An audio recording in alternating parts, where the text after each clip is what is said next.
one, and then you got to set it back to just like this. All right, got that? All right. All right. Okay. Yeah. So. Does everyone know what they're supposed to? Yeah, I'm closing my eyes. Okay. Thanks, Mom. Okay. You gotta say 20. Yeah. 20 times. Yeah. Yeah. So once we Times? once we start, then Yes. all right. Are you guys ready? Yes. All right. Ready? Set. Go.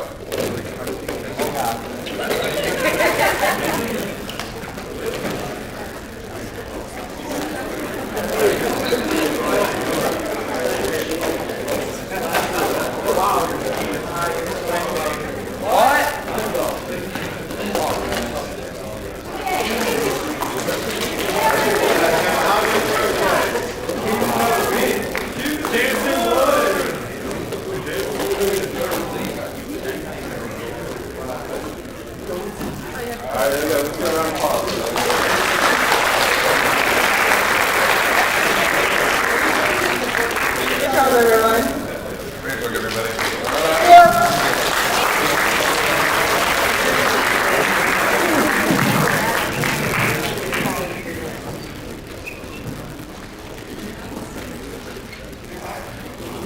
Alright, so with these setbacks, each person this represents different habits. So if you start 5 minutes later, that represents procrastination.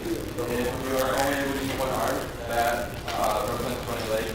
And closing their eyes is unprepared, as well as being dizzy is unorganized. So this goes to our topic of habits. So the challenges that these guys went through were not just a small thing. We're just a small example of what our daily lives are like. Well, all sorts of habits that can leave a big impact. Habits are like the autopilot settings of our brains.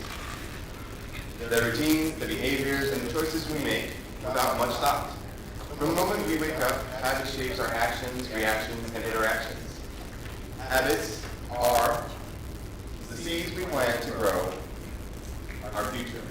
Each habit is like a seed you plant, and just like in gardening, how you take care of that seed, how you nurture and neglect them, determine how they grow. So our nugget, habits are the seeds we plant to grow our future, isn't just a catchphrase, but a truth.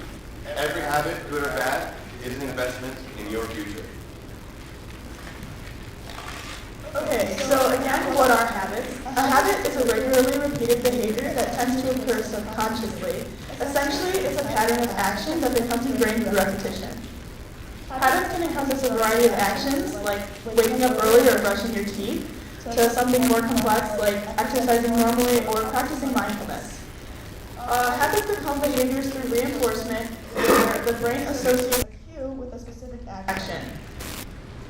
So, this habit loop is an example of how we reinforce our habits. It starts with a trigger, or this is a cue that signals us to start a routine. So for example, maybe in the morning you feel tired. Next is our action. This is our habitual routine that is automatically turned on by your brain, which can either be a good habit or a bad habit. So in this example, if you're feeling tired, maybe you always go get caffeine. You always grab a coffee. Finally, the reward. This is the positive feedback that we eventually crave again. So maybe after you drink your coffee, you feel more awake. But what if we broke this loop? Instead of reinforcing a bad habit, like getting coffee or caffeine every morning, we tried to get to bed 30 minutes earlier, or an hour earlier. That would reinforce a good habit instead of a bad habit. Why are habits important? Habits are important for everyone, not just leaders, to create a lifestyle that sets you up for success. They create a routine of consistency and stability, creating familiar patterns and routines.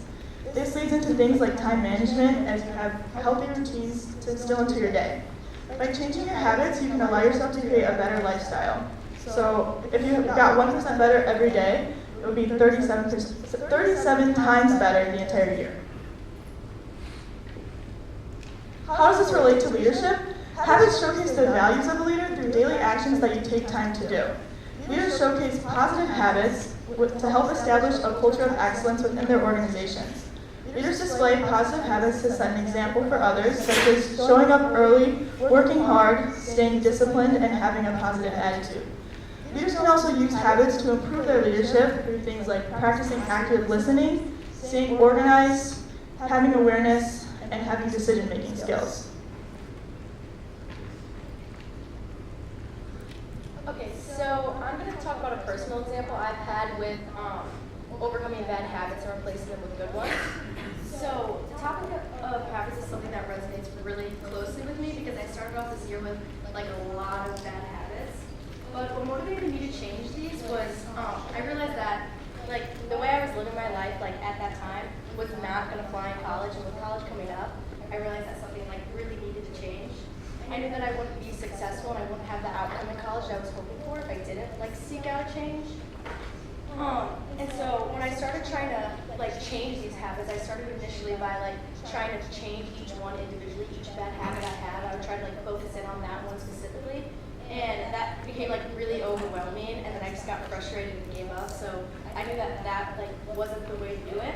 But one thing that really helped me was like, in all honesty, this class. Like I'm not just trying to get a good grade on this. Like I really mean it. It was this class, and there was one specific day where we talked about how like the decisions and the choices you make ultimately affect like you and the rest of your day and the rest of your week. And I remember there was Mr. Sterner told a story about his son, and he said that he told his son to like, I hope you have a great day, I hope you have a good day. And his son was like, no, Dad, like I'm gonna make it a great day. And I don't know why this was so like groundbreaking for me and why this was like revolutionary. Like I feel like that's kind of like basic knowledge, but I guess it was just something I never really thought about personally. Like, and I realized that like this was kind of like my way that I was gonna change my habits and like kind of start at the base of the problem instead of trying to fix one individually. And then this also made me realize that like these bad habits that I have were really just like bad choices I was making.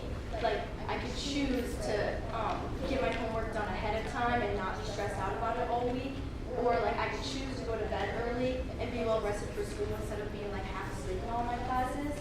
And yeah, maybe these choices weren't the ones that I wanted to make. Like I would love to just sit on my phone in my bed, but choosing what was hard instead of what I wanted to do and what I was comfortable with is what helped me grow as a leader. And changing my mindset to be more like centered around this idea and making choices that I know would have a positive impact on my life and would be beneficial for me. It not only betters me as a leader, but like also betters my life as a whole. Like I just felt a lot better about myself. I felt more like I felt like happy with the decisions I was making. I didn't feel guilty for like sticking with these bad habits that I had. But that was my experience with overcoming bad habits. I know not everyone might have something similar. Like you might be like, duh, obviously you make decisions, but I don't know, for me that's what helped me overcome all these. But I hope that some of you could relate to this or at least something similar. And those are some of the points we talked about in that class period. And that's it. So one more time, we just have our leadership nugget on the screen. And we hope that you guys learned a lot about habits today and that you can choose to start having more good habits in your life.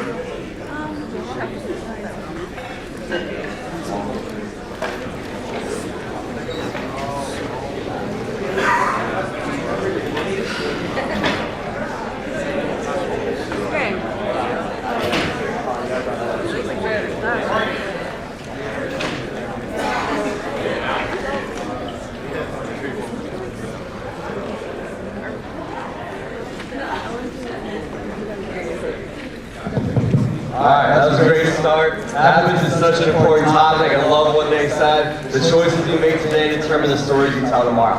And one thing I wanted to mention to the audience here, when we talk about leadership, what we're talking about with leadership is influence. Do you have influence over another person? Every single person in the audience has influence. Everyone here is a leader in one way or another. So when you guys listen to these talks, I want you to listen with that perspective in mind. Okay? This applies to every single person in this room.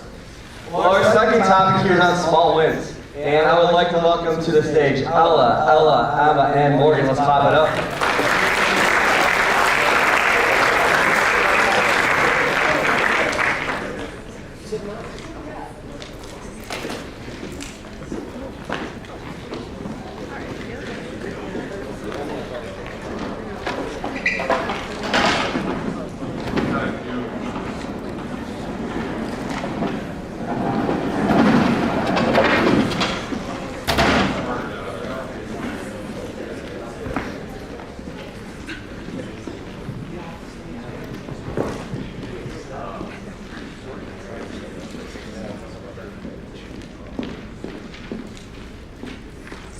Okay, good morning guys. So today we start off our topic of small wins.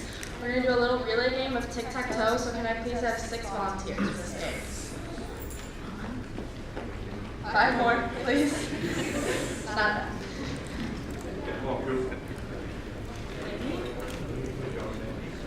Go, Dan. Go, Dan.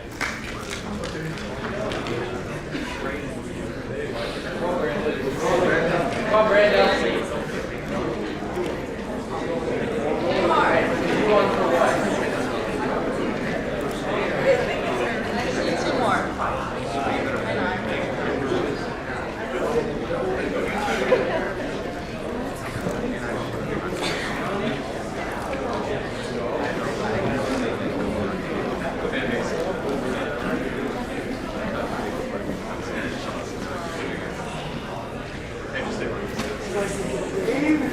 One more. Okay, thank you guys.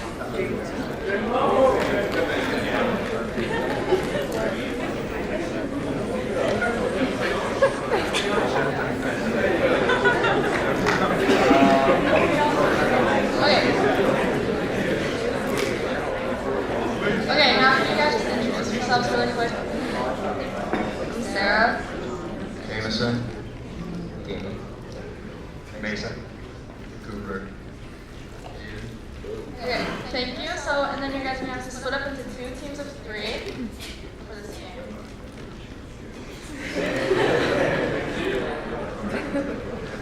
Okay, and then I'm just going to explain the rules really fast just in case some people don't know how this is going to work.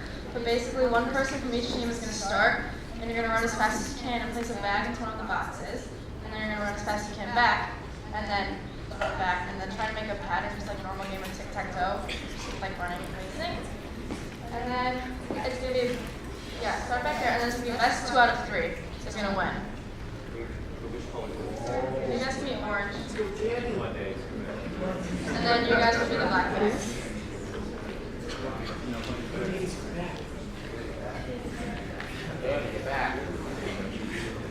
Alright, okay. I'm going to count you guys down. And then, okay. Ready? 3, 2, 1, go.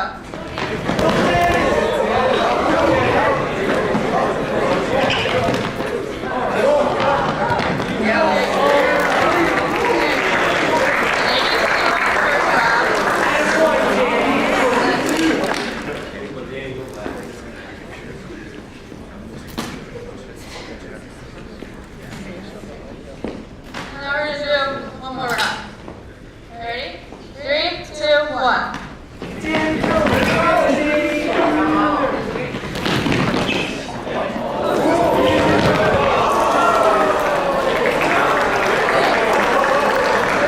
Okay, so Danny's team won all that. Thank you guys for volunteering. You can go put that down.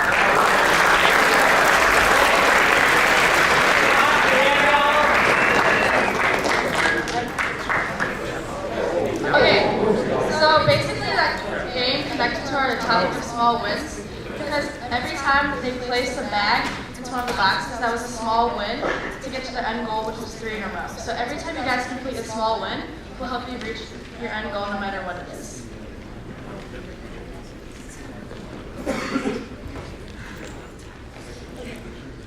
So, I'm going to introduce our group. So, I'm Morgan again. I'm Ella. I'm Ella. I'm Emma. And we're going to be talking about small wins, as they said.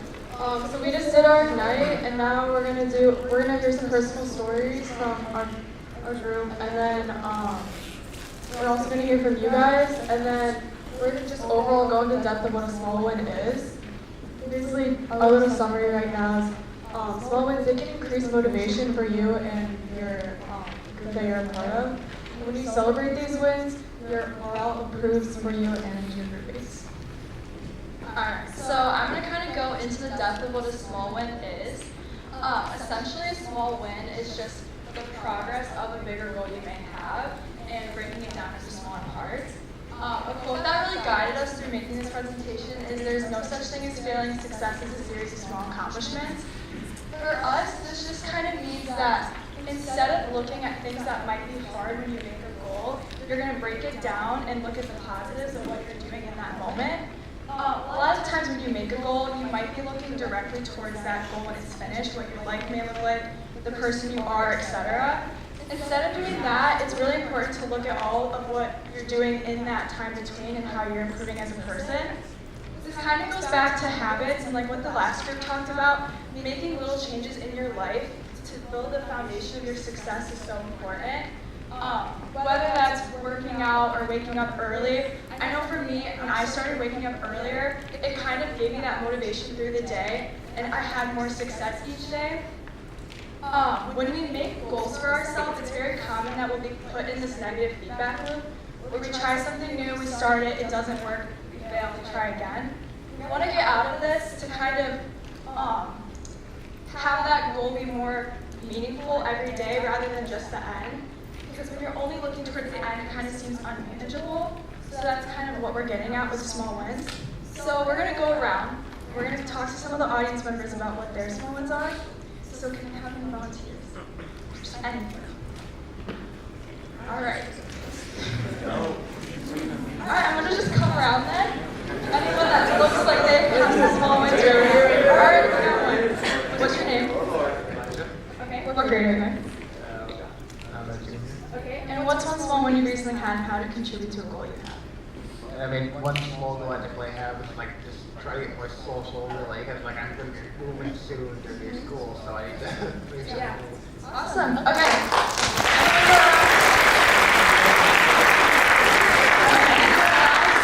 Okay. Mr. Warborn has a small win for us. Hi, I'm Mr. Rohorn. My small win today is that I've already walked half of my 10,000 steps. So I'm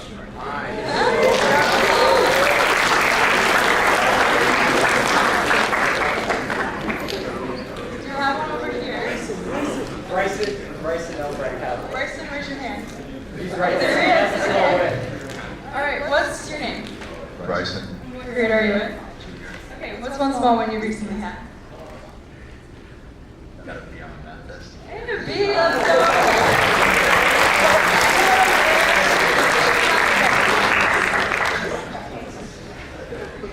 All right. What's your name? Lindsay, Grade. senior. Okay. What's one small win you recently had? I've been waking up early. Nice. Round of applause. Thank you for participating.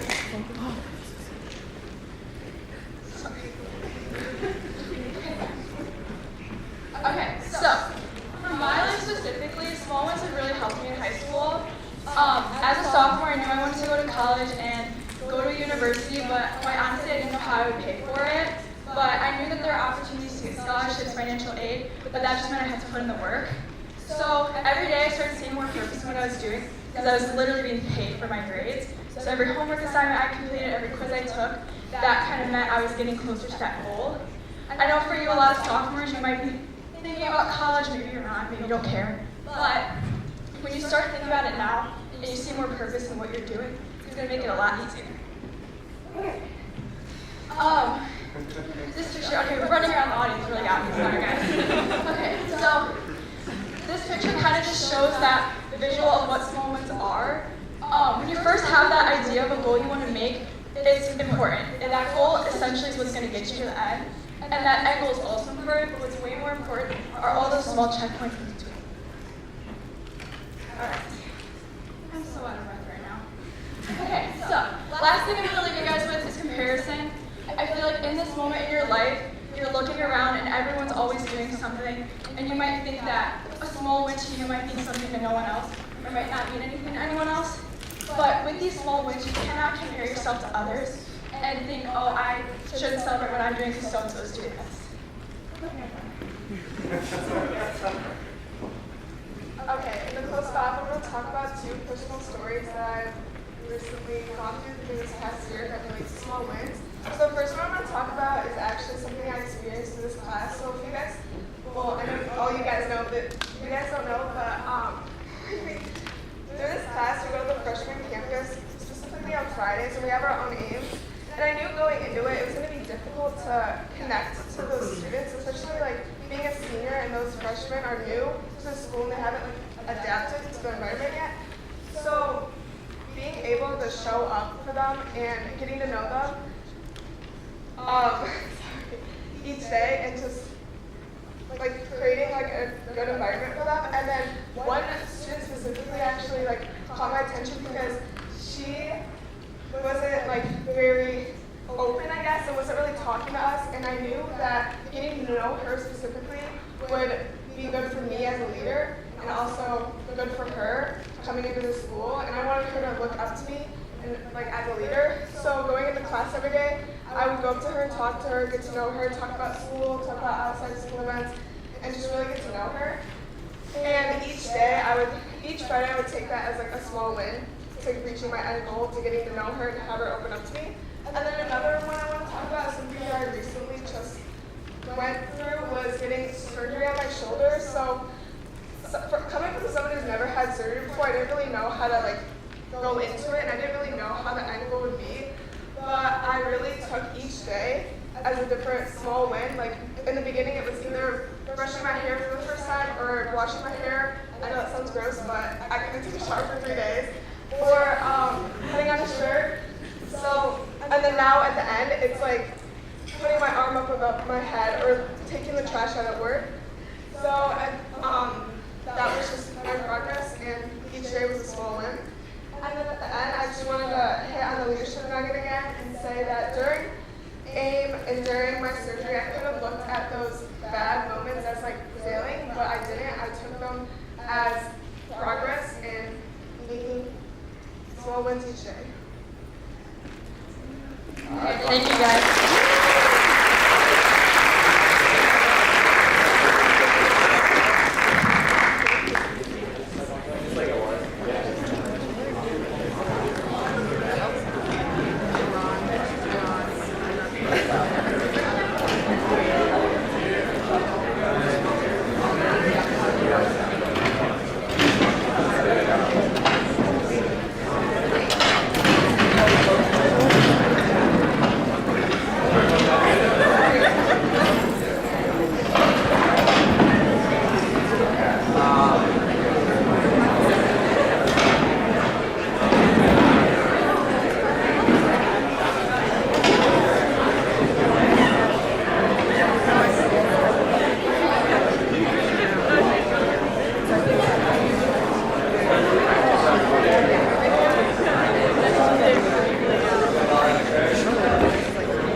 Alright, so to end out the period here, what we got is a Q&A. So at this point, what we're looking for is for the audience to ask questions. So elaborate on the topics, whether it's small wins, whether it's habits. Maybe it's a different leadership question you might have. But we're looking for you guys, maybe get outside your comfort zone, ask a couple questions, and then they'll answer it from there. Sound good? Okay.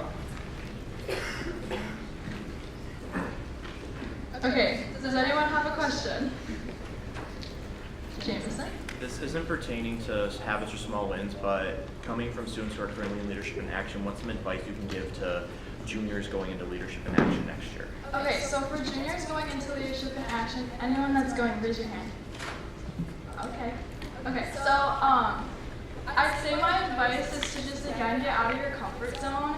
The class is really going to push you in different ways, and you have to take advantage of that. You can easily take some of the things we're doing or the experiences that is like happening in that class and just kind of not take it seriously or not push yourself to like get the most out of it. But I think it took me a little bit to kind of get used to it. Like in that environment, it's the biggest class I've ever been in. But I kind of knew that next year in college, it's what my classes were going to look like. So just kind of like forcing yourself out of your comfort zone and making the most out of it, because I feel like it's such a different class. Like you don't really have the opportunity to do some of the things you do in this class in other classes. So that's kind of my advice, is just push yourself to get the most out of it. Okay, is there any other questions? What is something you do every day that like kind of challenges you guys, or to like make you better every day?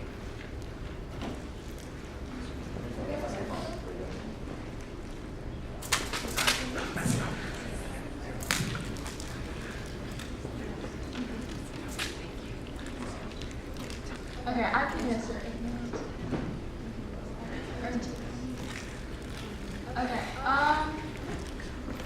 one thing I think I do to challenge myself is, as corny as it sounds, just kind of like staying positive. I feel like you're doing so much every day, no matter what your schedule looks like. For me, it's like school, work, friends, all of that, and you're trying to fit it all in one day. If you go into it without a positive attitude, it's not going to be easy.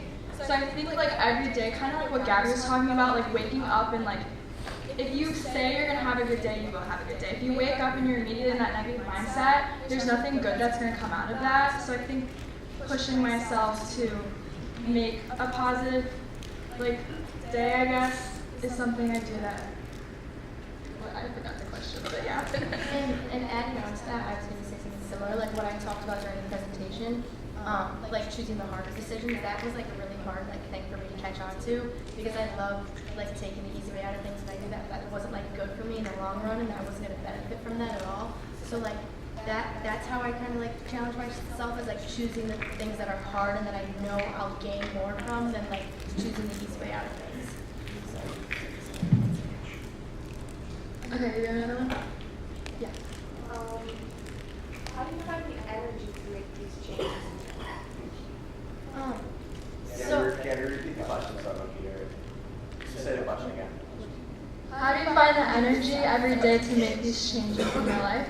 Yeah, right? Yeah. Okay, so that was really hard for me to do too, because it was something I had never done. Like I was just so used to just like living how I was.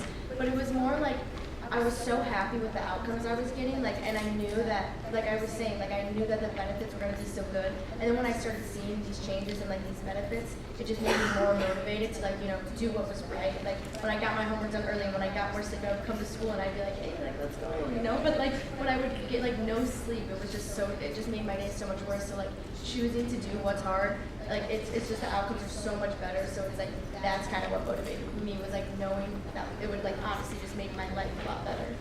Yeah, and going off of that, like with our presentation, it's so much easier said than done. Like we can stand up here and say all these things, but when we think about our own lives, like it's not easy to like make these changes.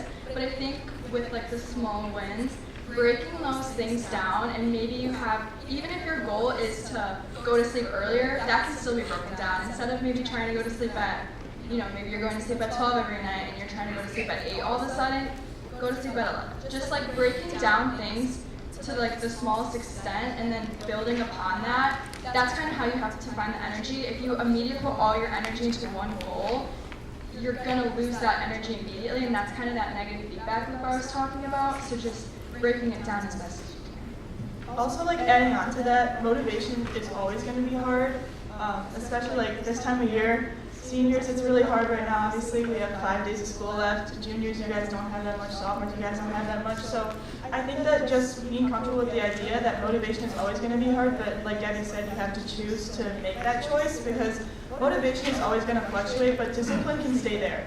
You don't always have to be motivated, but you can always be disciplined. All right, any other questions? Yeah. So for the like the small goals, sorry, I forgot what it exactly was. The like small steps to success. Is there like any benefit in like taking it more slowly? Because like in sports especially, like I'll set a goal for myself and then I'll take smaller steps to get there, but like I'll do like have small steps in a day. Yeah. Yeah, so there was an example that we used in an earlier presentation about sports, and it kind of was just going like, if you went to practice every day and your coach only talked about winning the championship, but there was no, congratulate, he only talked about that and there was no like motivation all the way there. How motivated would you truly be? Like if your coach didn't congratulate you on the progress until you actually won.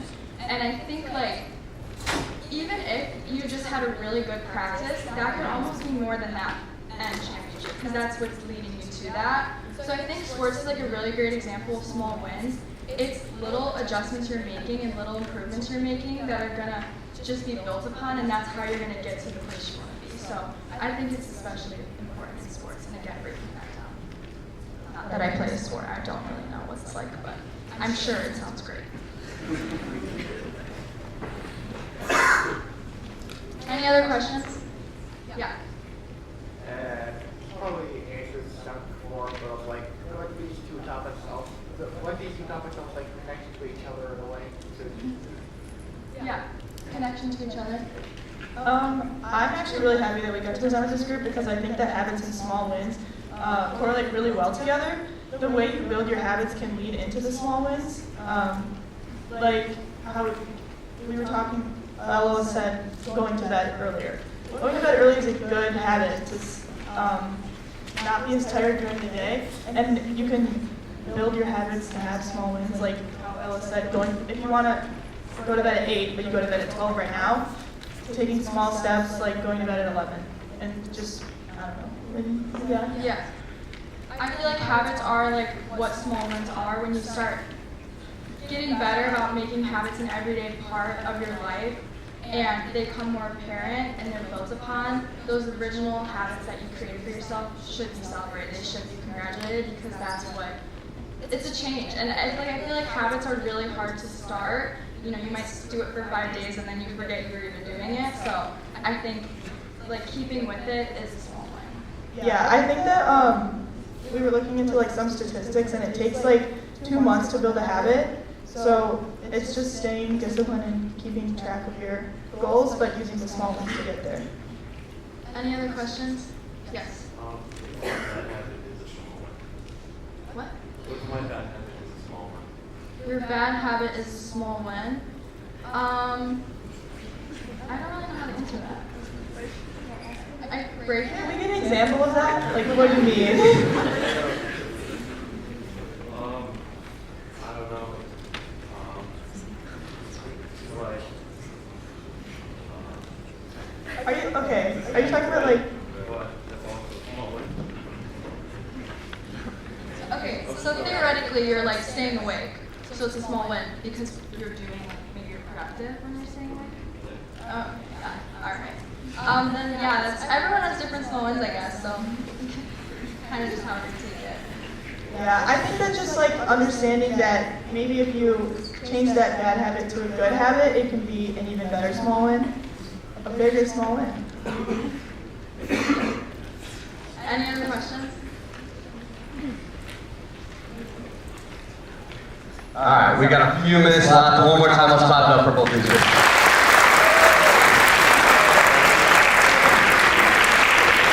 Alright, so this is concluded again. I hope you were able to write down some good notes on that handout. The leadership nuggets, the takeaways they had, that had the opportunity to improve your life moving forward. We got 2 or 3 minutes left. We're going to stay in the auditorium. If you want to come up and either congratulate them or talk to them further about a topic, feel free to do that, okay? Thank you guys.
Welcome to the live stream Leadership Summit. We are back and we're ready for some more presenters. Tune in 8th period to see my group. We're going to talk about attitude, great topic. So can't wait to see you guys there. No, it's not right. It's live streaming, so.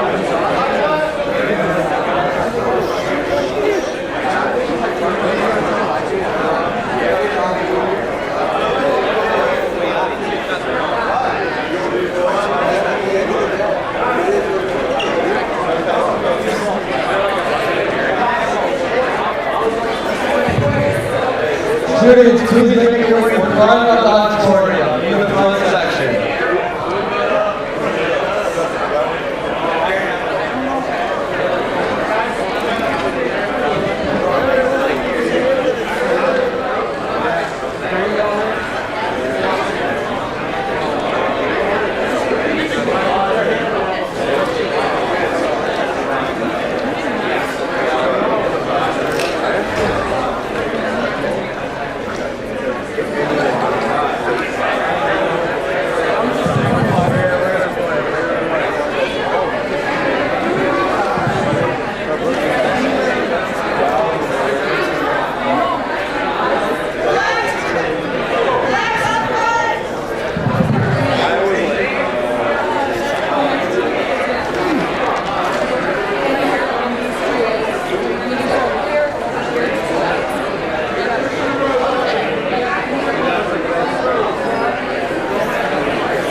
Alright, we're gonna get started in 1 minute, so if everyone can find a seat, please. 1 minute.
Alright, good morning.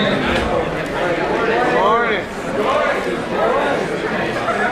We're going to go ahead and get started.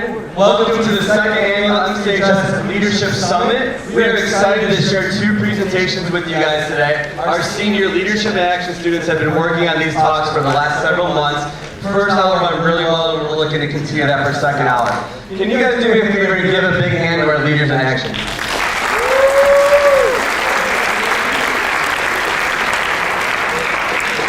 Alright, so we have 3 things that we're asking out of our audience members. Number 1, please be respectful. Okay? First period, we had no issues. What that means is phones away, feet on the floor, paying attention, just giving the seniors the respect that they deserve.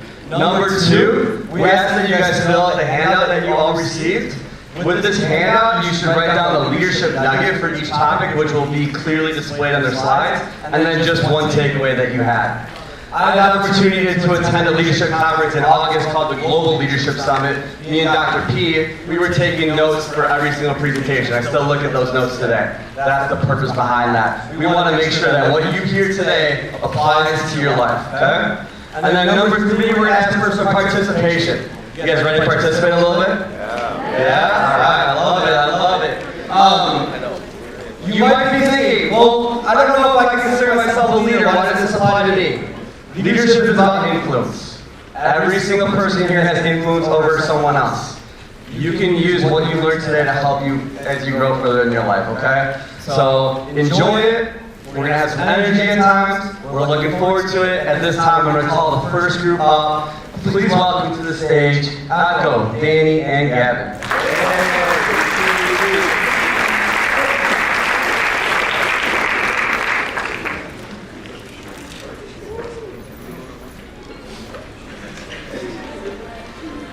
Alrighty! Good morning, everybody. How's everybody doing? Thank you, Justin. I appreciate that. Alrighty, so our topic for today is finding purpose in leadership. And on top of that, not only finding purpose within leadership, but also finding purpose within everyday life. So kind of start us off, I'm going to hand it over to my boy and friend, Danny. Oh, he's already got one. He's already ready. Alright. Oh yeah, So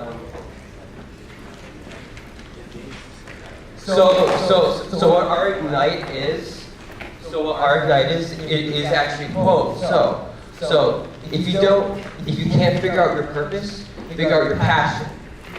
Or your passion leads you in the right direction into the purpose. Thank you so much, Danny. Alright, so really quick, just to get you guys a little bit engaged and just get you guys involved. You don't have to say anything just yet, I just need a show of hands. Thumbs up, like thumbs up, thumbs in the middle, or thumbs down. How many of you here right now in this auditorium are aware of like what your purpose is or aware of some kind of passion of yours? All right. That's a good amount of thumbs up. And hey, I'm very happy to see that. But hey, if your thumb is in the middle or it's down, that's okay too. I mean, we're all young. We all got time.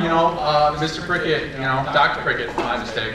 He always says the goal of high school is to find what we want to do. So We got plenty of time, you know, even if you're one of the seniors right now and your thumb's in the middle, like, we all got time. There's nothing to be afraid about.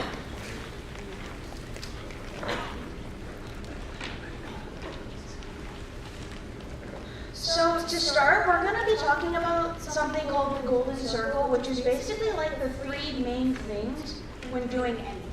So the first one is like what? So what is like the actions you'll be taking, whether that be you're planning an event or a trip, or even something as simple as getting ready in the morning.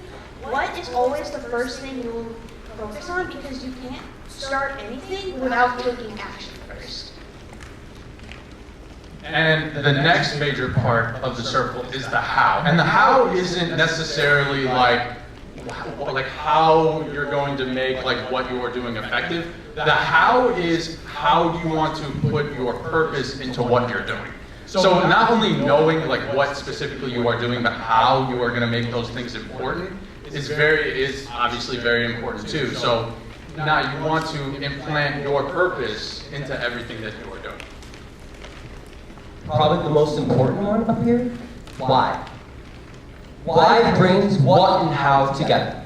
Like why do you do this? What's your purpose? Like why do you do what you do? What's the bigger purpose here? What's the message? Like you have to go down deep inside you a little bit in order to find your purpose a little bit. And why is that question? Why do you do what you do? Why? Why? That's my boy right there.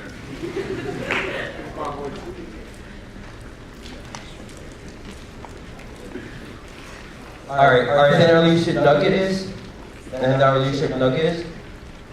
what you will be doing, the how you will do it, and the why you will do it are the driving forces, and the foundation of leadership. So each and every one of us, me, Danny, and Echo, we all really worked really hard when we were putting this leadership nugget together. And we really think it's a culmination of not only our topic, but really everything that we've learned in leadership in action. And it's really important because going back to the golden circle, like you need all three. Like you can't build a bridge without like the proper stability and the what, how, why, that's what your stability is. You can have the what and how, but if you don't know why you're doing it, what you're doing is useless. You can have the how and the what without knowing how you are going to make those things important.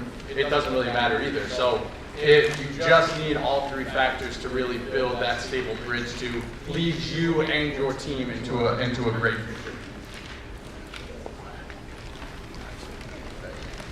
So a personal example in my life of when I would use the golden circle is all the clubs I'm in. So I know I am in 3 after-school clubs, and so like we use the golden circle by so what we do is we create a fun and safe space for the members, and we do that by having like positive attitudes, seeking out like relationships and just those friendships with all the other members, and just doing that by building a safe environment for them. And then why is just so that like all the club members can go somewhere and not have to worry about say they're stressed with schoolwork or whatever. They can just come to the club and not have to worry about any of that and just kind of chill for a bit.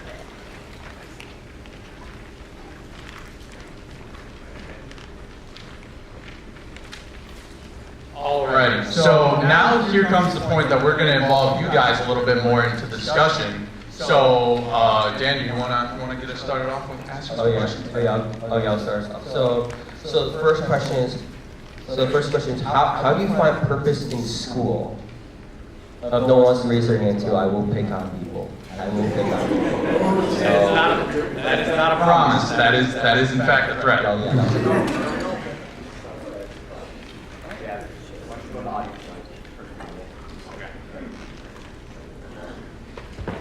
No one wants to raise their hand? You know what, Justin? You want to start us off, Justin? Purpose in school? At school, from anything from school, sports, the future, schoolwork, anything like that. For me, it's just to do whatever I can. There you go, my friend. For me, my only goal here is to spread the gospel in everything I do. Sir. Oh yeah. Very well said. Very well said. Come on, don't be shy now. Come on, don't be shy.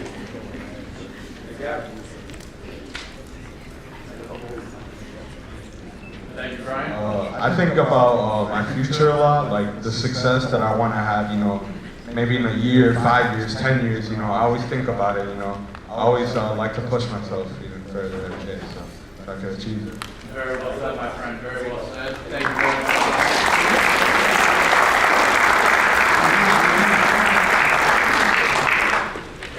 I too see a lot of value in the relationships made at school, and I agree with spreading the gospel. Hey!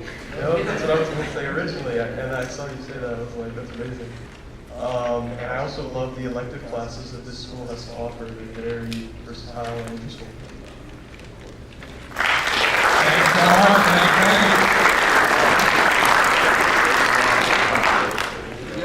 All right, next question is, are there any personal examples you'd like to share? There's some things that you don't want to share, don't share them, but share something that you feel comfortable sharing, all right?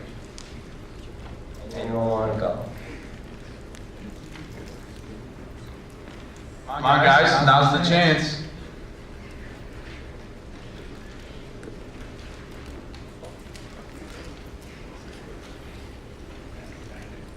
Because I come to school and take really hard classes, I don't have to take them in college anymore. That is very true.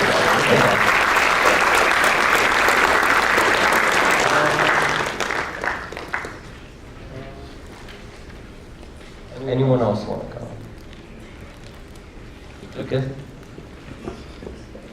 A personal example for me is finding purpose in my leadership on sports teams. This mostly relates to me because knowing your end goals and what you want to accomplish as a leader can help your team or group just overall be more successful.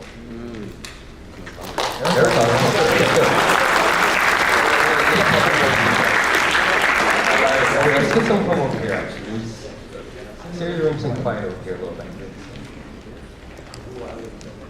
I practice my hello. Here we go. I practice my instrument every day so I can get better to one day become a professional musician.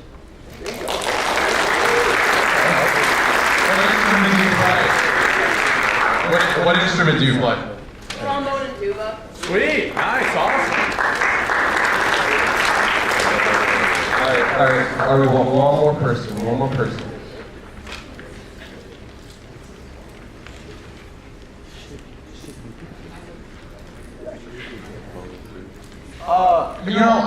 I'll give my own little personal example to this. As I'm sure you guys have all heard that our class specifically, we started our high school career, our most important year being freshman year, during COVID. So not only could we not really get our feet wet in terms of engaging with our teachers and our fellow classmates, but we were really isolated, and it really stunk because it's you kind of, or at least for me, I went into high school with that negative mindset. And it really wasn't until senior year where I really started to build these awesome relationships with all of my teachers and my fellow classmates and stuff like that. So I guess just really, for me, it was really understanding my passion with communing and talking with other people and understanding their differences that kind of really led me into my future and really led me into understanding just how important school was for me as a person. Yeah, me too. My own personal story. So I started off high school. So I started off high school COVID too. I honestly didn't really know my purpose. I started joining student council my freshman year. I was only 1 out of 3 freshmen. There was only 3 freshmen who joined student council that year.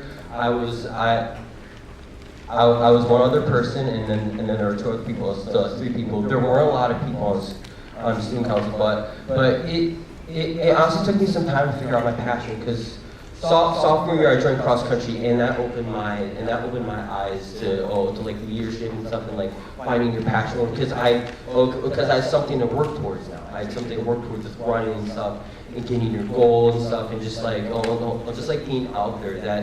That just helped me to grow and really find my golden circle in life. Okay, so I like to. No, you're all good. There you go, my friend. Okay, so I try and wake up every day with a smile on my face, just thankful that God has given me another day. That's awesome.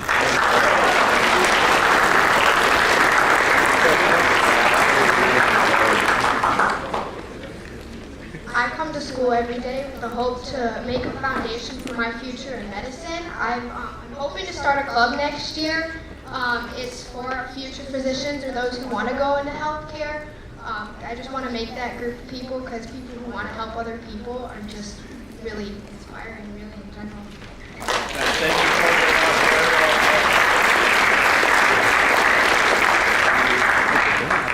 So to really wrap this up and stuff, we really want to emphasize, you have to find your purpose in order to achieve goals in your life. If you don't have a purpose, then the more you do it. The more you're doing essentially a little bit. Because we'll go back to a quote a little bit.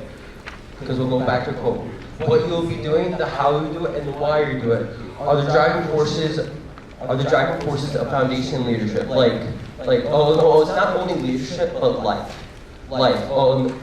Finding what you love, finding your passion. Because if you don't find a passion, then you can't find anything else. You have to find something that you love in life. Because if you start out square one, you go to the next year, you find your passion, I don't like this passion. You start back at square one. But you find something you love, go square two, and you go on. It's all about making mistakes and trying something new. Be yourself, but stand alone. Don't be afraid to fail. I think that's as good a note as any to end it off on. Thank you so much, you guys.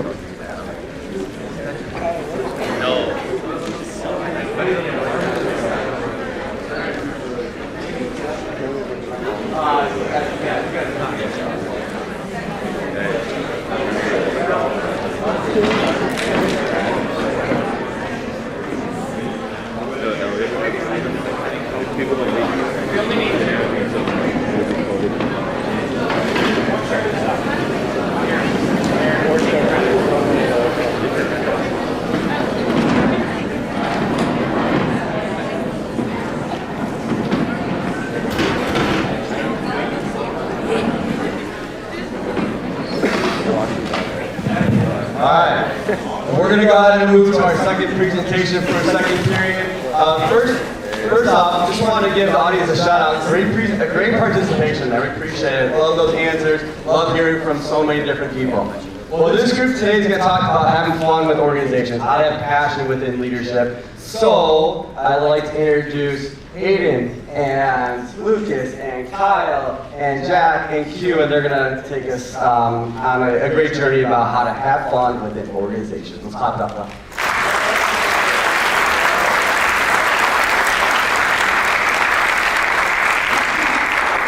So we're going to start our presentation off with a little human pyramid, so we need 12 volunteers. And we are competing for some candy, so I'll take Justin, Cameron, Carter. There you go, come on. Please. Get up the kid and you want to go? Yeah. Kylie, Matt, Riley's going here. Hayden Schmidt. Kaden Moore. Danny Dillon. How many? We need 3 more, please. 2 more. Is he volunteering? Hey, I'll go. 1 more. Hey, you going? Can I go? Yeah. I ain't going on that.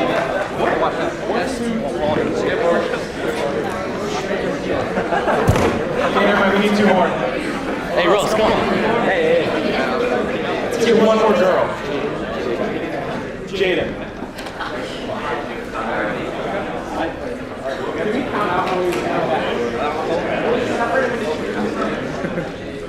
Okay, now we're good. Now we need to separate the 2 groups of 6 real quick. So, you guys just put up.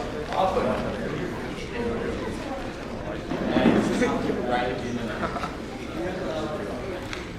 Alright, so we're going to do this twice.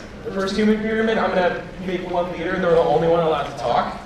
And so pretty much we're gonna start with 2 lines on each side of the mats, and they're gonna run spin around the chair 3 times, then line up in a pyramid. And the team of 6 that wins gets to grab each piece of candy. Okay, line up. You guys line up on that side. Yeah, there's 2 mats. You're gonna start here, spin around 3 times, and then you're gonna line up in the pyramid. Yeah, Cameron's the leader for this group, and Maddie's the leader for that group. You're the only one allowed to talk. All right, are we ready? You guys understand what's going on? Yeah, we're going to run around the chair 3 times, and once that person gets on the mat, the next person can go.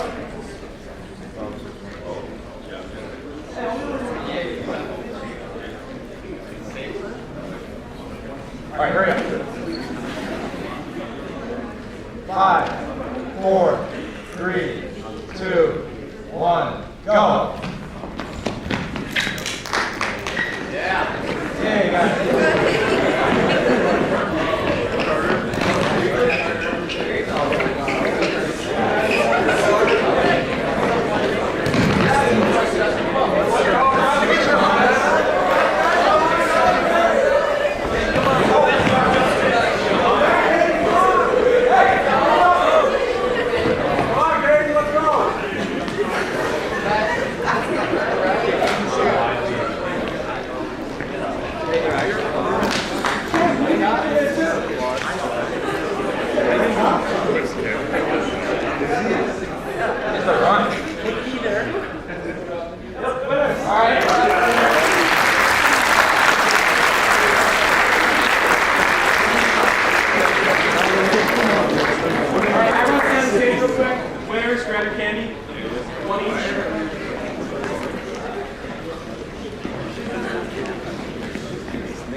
Cameron, you're the leader of the group, right? Yes. Okay. So, was that hard for you to be the only one talking? I'd say it was hard just because nobody else could say anything. How about you? Do you think it was hard being the only one talking? I wasn't the only one talking. It wasn't actually, I wasn't there.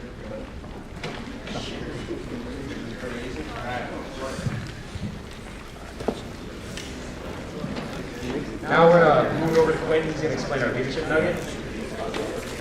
So our leadership nugget is that good leaders build products, great leaders build cultures, good leaders deliver results, and great leaders develop people. And the main reason why we chose this as our leadership nugget was because you've all been, whether that's in a sporting team or a club or even just in a class, you can tell when the leaders only care about results and you can feel like they don't really care about you. And that's not really a feeling that anyone enjoys. So we chose this as our leadership nugget to kind of talk about, mainly for us being in sports, talking about having our coaches and as our leaders to the younger kids, making sure we make everyone feel like they're included and they're valued and worry about the people, and then everything else can come in hand. I mean, everyone's going to work hard in sports, everyone's going to put in the same amount of hours, but when people actually feel like what they're doing is meaningful and that every single person on that field matters, then you'll truly get great results. And I'm going to piggyback off Quinn a little bit. We believe the qualities of a fun leader. They build a family, not a team. They put others before themselves. They listen to the group wants, and they make everyone feel impactful. I found this picture. I really liked it. The top is a boss. He's just telling people what to do. They're doing all the work. He's just giving directions. I don't think that's a quality of a fun leader. I feel like if I was in a group where I was being told what to do, I wouldn't want to just listen to the leader. But the bottom one, I feel like that's a great demonstration of a leader. He's showing by example, and he's with the team and actually working with them.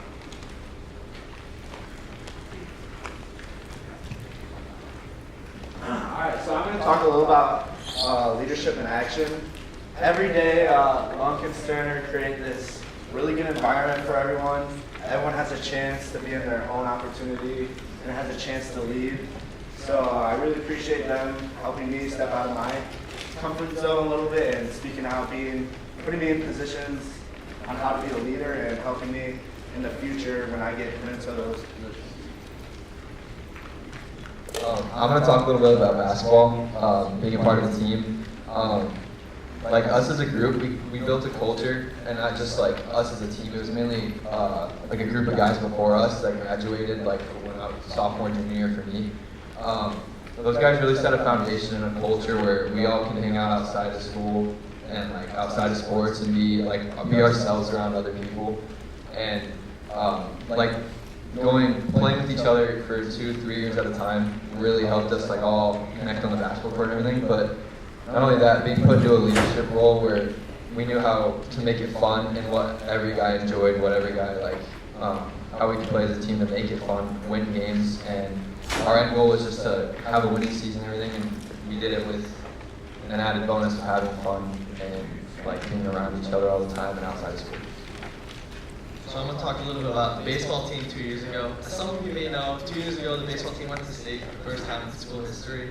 And like that team, like every day they show up to practice, no matter what it was, they'd make it fun. Like it could be like base running or anything. Like they just went out there, had a good time. Like everyone wanted to be there all the time. Just the environment was always so fun, and everyone was so motivated to go to practice and go to games. And I think that really made them win a lot of games that year.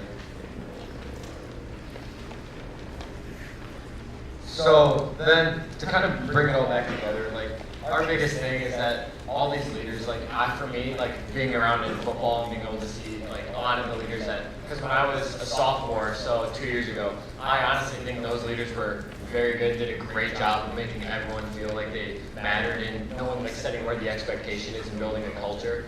And then you kind of see like some up years and down years. Like I think you can ask Kyle or Luke, this year our football team didn't have the greatest amount of leadership, and a lot of the kids kind of just showed up to practice and went through the motions every day, and then you can see that why we didn't have any results on the field.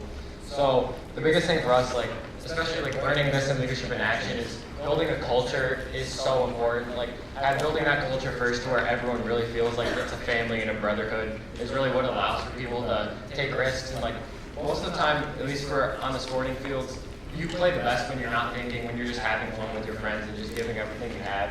So making sure that you can build the culture and like focusing on the overall growth of the group really is the biggest thing that we want to focus on. And that's all we have for you guys today.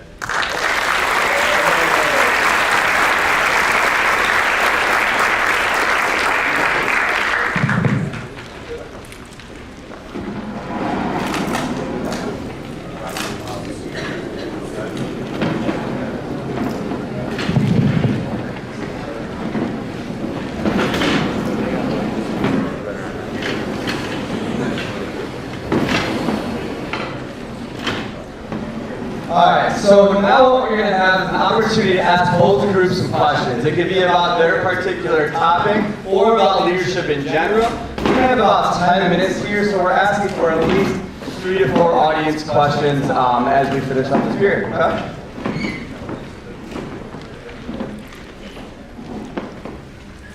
So whoever has the first question, you can raise your hand.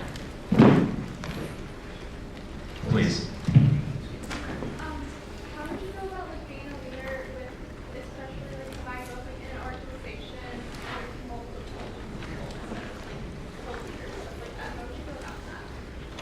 So you're saying like when there's multiple leaders? Yeah.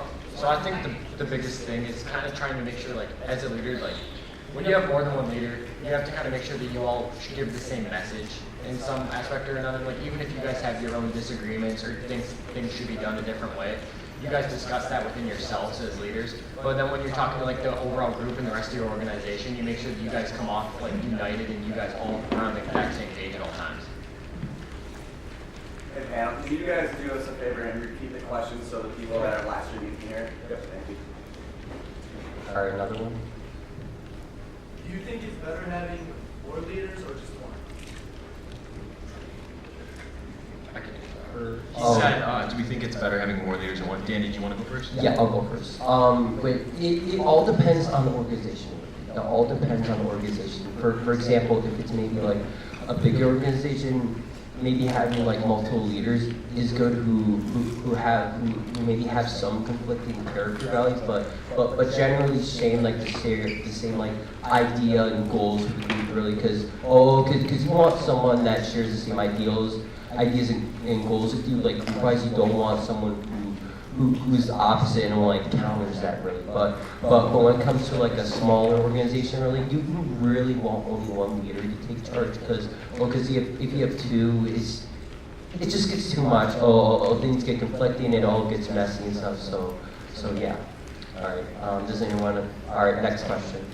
I was gonna. Oh, you're gonna. All right. You got it. From my experiences, I've played basketball, baseball, and football, and honestly, I think having more than one leader is more beneficial because if all the leaders are together, more brains are better than one, obviously. So when all the leaders are bonded together, they will be able to provide the same message to the younger kids. So the younger kids have more leaders to go off of instead of just one. So, yeah. Next question.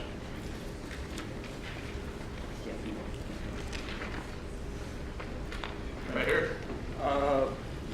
So like, what would you do, or like, how do you like return a group to like some sort of normalcy when a leader is not able to lead anymore, like through graduation or another unexpected circumstance? So how do you turn a group back to normalcy after a leader like leaves? Yeah. So that's a fantastic question. I feel like the best way to really do that is, and as difficult as it may be, I think at the end of the day, somebody really just has to step up. And I know it's very scary. Like for us, I imagine that a lot of people are going to be pretty, like, especially when sports, like when the seniors are gone, I imagine a lot of people are going to be kind of disappointed and a little bit stressed out because the seniors are a major spot of like leadership. But if, like, for example, you're in a group and like your leader like leaves, if you have a lot of respect for that person, then you should be thinking like, hey, I want to leave like them. And you should really use them as like an example and motivation to really kind of like take their place, or motivate others to take their place if you think they are more ready. So it's really just like understanding what made that leader great and trying the best to replicate that and also make it your own. And just to add on to that, like I feel like a lot of that, at least for us, comes on the leaders who are graduating, like making sure like when you're graduating, you make a point to like that season try to bring other people up to fill in your shoes. Like for us, I know at least junior year football, we had what was called the Leadership Council, where we had groups from like seniors, sophomores, juniors, freshmen. We had people from every grade whose like kind of their goal was to become captains one day. So we bring them from a young age and kind of build that into them. So like making sure as a leader, like even like for us, like when we're all graduating, making sure that we have people below us who we help like start filling in our shoes, like and helping that process then, that really makes a huge impact. Right here. How would you go about including everyone in an activity, even when you don't really get along with them or have anything in common? I'll start it off. Oh yeah. So how do you get people to be more willing to like participate in like the group activity? Is that kind of what you're saying? Sometimes it's definitely not easy because people will be in that group just to be there and they don't really want to participate. So you definitely want to take a much more friendly kind of cooperative stance, much more than like an invasive or like angry one. You want to be like that friend. You want to be as like the role model. You want to be like that first step to kind of guide people into actually participating, without like overstepping your bounds. And again, that's like sometimes that will be like difficult, and maybe you will have to cross that line. But if you really try to be the friend and be like that mentor, then I think it'll be truly beneficial for everybody. And to kind of piggyback off that, you said a part of like, even if you don't get along with that person, like as a leader, that's something you're gonna have to like sacrifice. In leadership, there's a lot of sacrifice, whether it's time or something, or like relationships, whatever.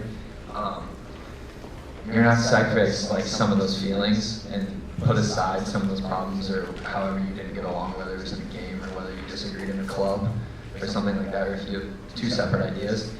You're gonna have to set aside all those feelings and all those ideas and all those thoughts you have about that person and benefit for the group and benefit for like if you're in a group or if it's just like a personal thing that they need help with or you see they're struggling but they won't come to you because you guys are arguing. It's all about just sacrificing that and being able to put your time and energy into what they need. So. Next question.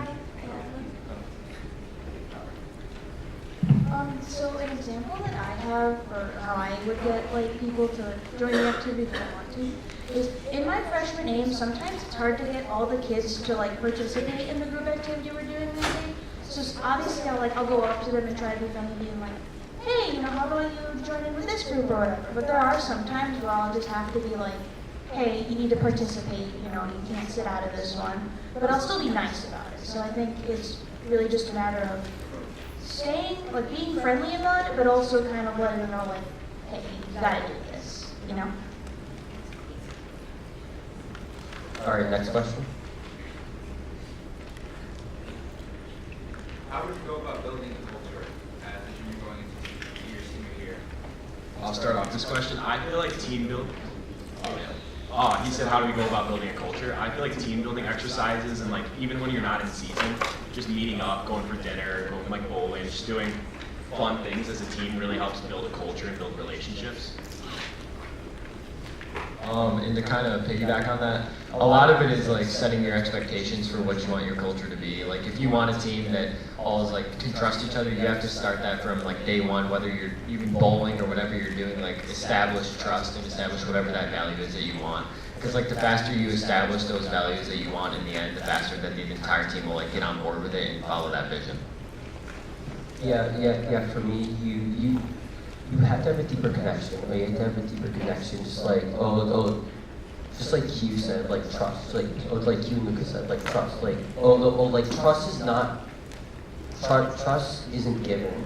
It's earned. So doing that through activities like creating memories and stuff. Like honestly, like having a fun time and just getting like the overall vibe of the team too, and just like overall vibe and stuff can really create the culture based off your character and all other people's characters and all kind of like how they mesh together and stuff to create like one culture and stuff, which really can create a unique situation. Any other questions? When you're in a group and you already have built that like fun, like enjoyable culture, how do you go about being more direct without coming off as rude? So the question was, once you have already built that fun culture, how do you like be direct with people without coming off as rude?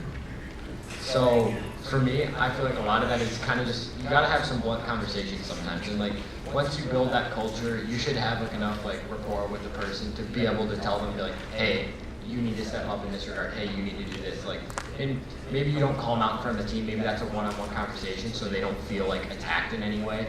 And it's a lot of the way you phrase it. Like, the way you phrase it, like make sure. Like, I know for a lot of times I use like the sandwich technique, where you say something good about the person, then you say what you need like to get them to fix, and then you say another good thing that they're doing. That way they come out with having more good than bad. In the end, they feel like you were giving them props instead of just criticizing them.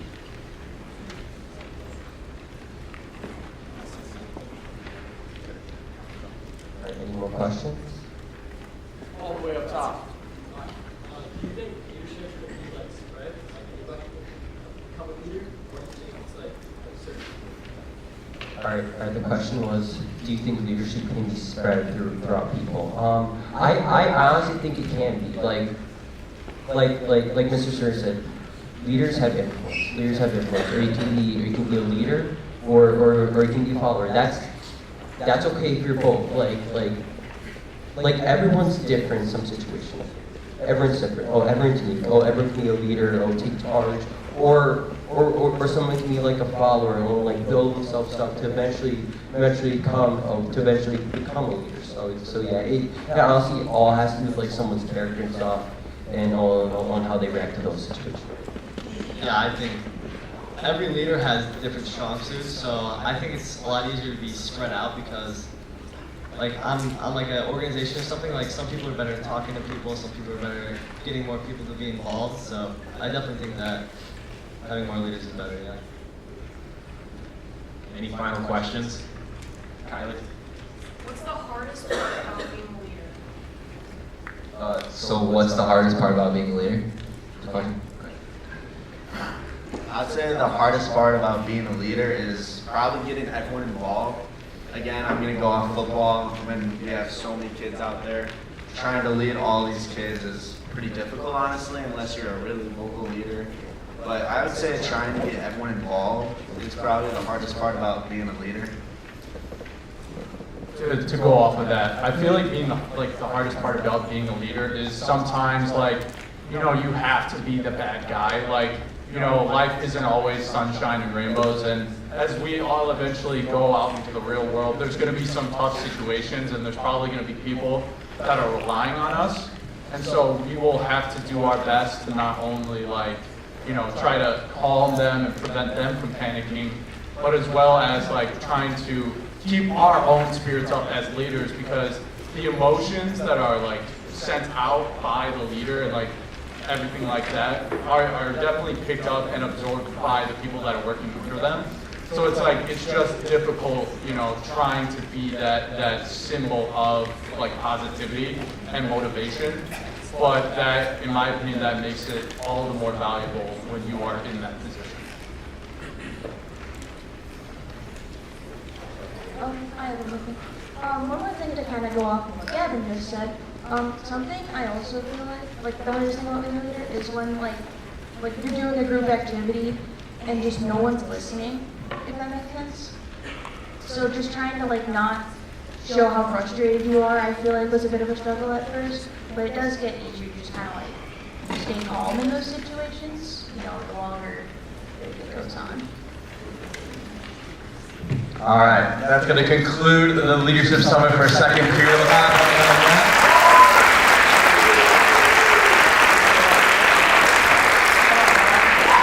If you'd like to come up and talk to them or just give them a high five for presenting so well, feel free to come on up. Thank you guys. Have a good weekend. Can we turn this in?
How's everyone doing on this Friday?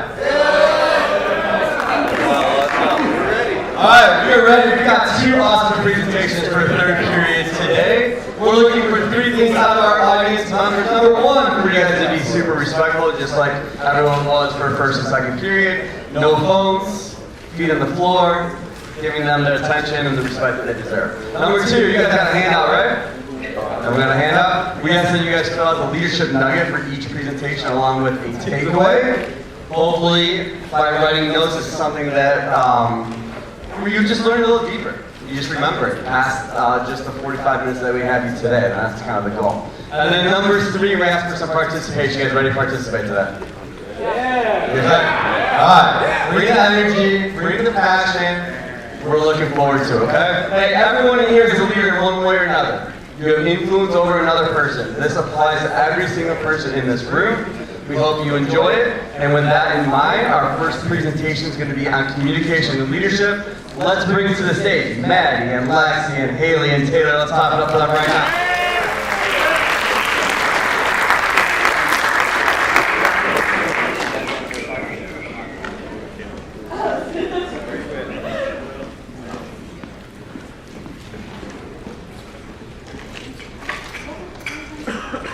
Alright, hello and welcome everyone again to, oh my goodness, excuse me, I'm so sorry about that. Today with me I have,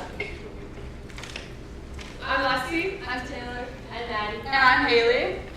Hi. Okay, so today we're going to be doing an activity. I need 4 people to come up. I need 4. You 2? You?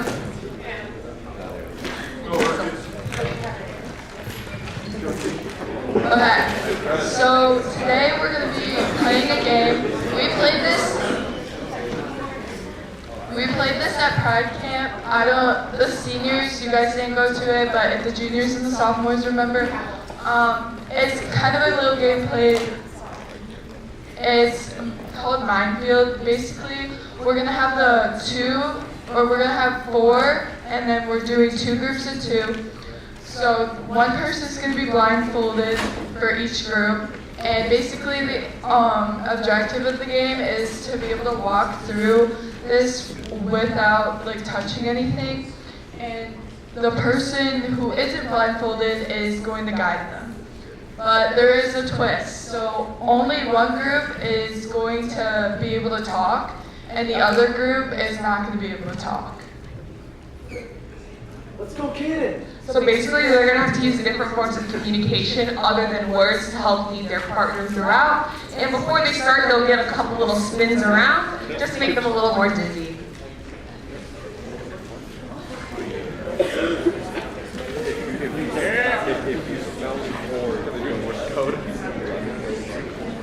I would just like push Why is it not?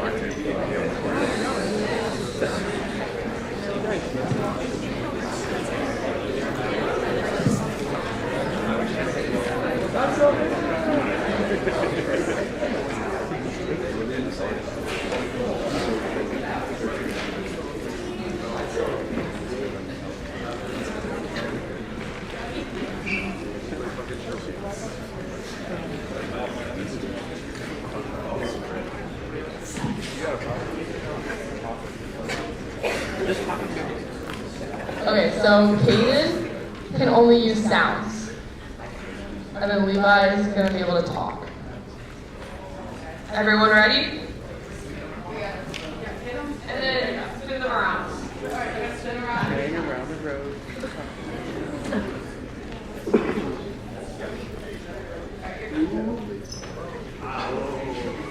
Ready, set, go! You can't touch him. Yeah, no touching. You're right. Stop. You can't use words. You can't touch him. Oh, let's start over if you hit something. You gotta guide it back. Grab his hand or something.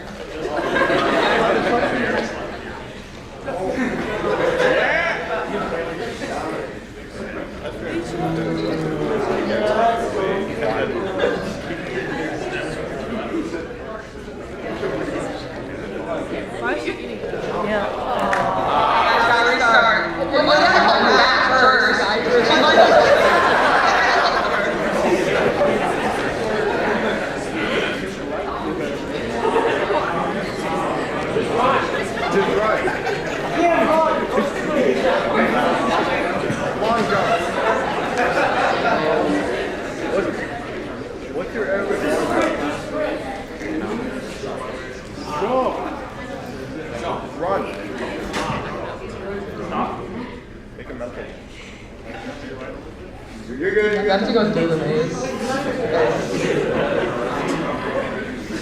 not in the maze.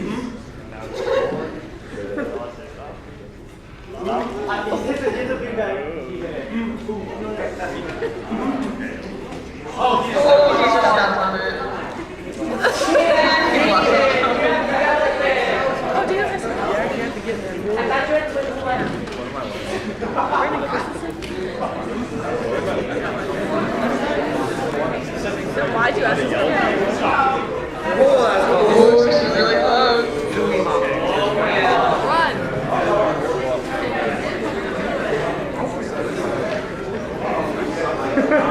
Don't touch him. Don't touch him.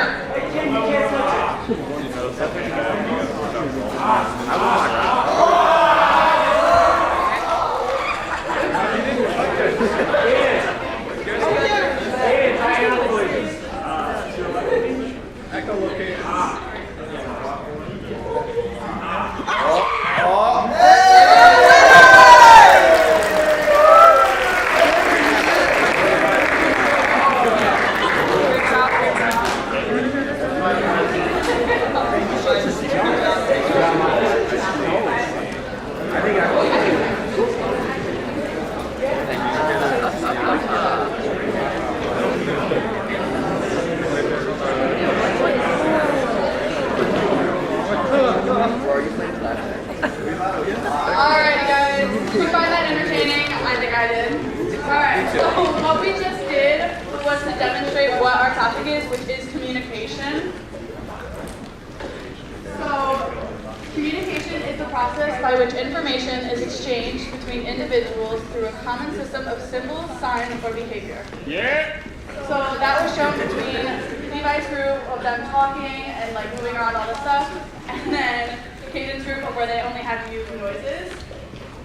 Excuse me. And then, so, whoa. I'm just losing my track. I'm so sorry about this. So this is just like a fun way to explain to you guys what communication is, and we're going to talk to you more about the different ways to do this, and then why we want you to do this, so that you can like be able to communicate in groups, whether you know people or you don't, and then finding that common level. Perfect. And then our leadership nugget for communication is the art of communication is the language of leadership. So you guys can go ahead and write that one down real quick.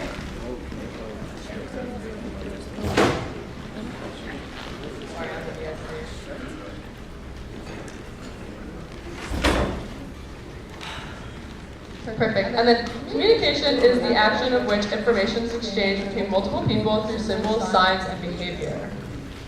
Leaders with good communication have the ability to be transparent. Being transparent helps build trust, improve team morale, and enhance productivity. And coming together to build stronger bonds in both individual and group connections. Communication is a key to what keeps society running. Alright, so I want to talk about a personal story for me. Is at my job, I'm considered a team lead, and so I have to be a positive role model to all the other employees.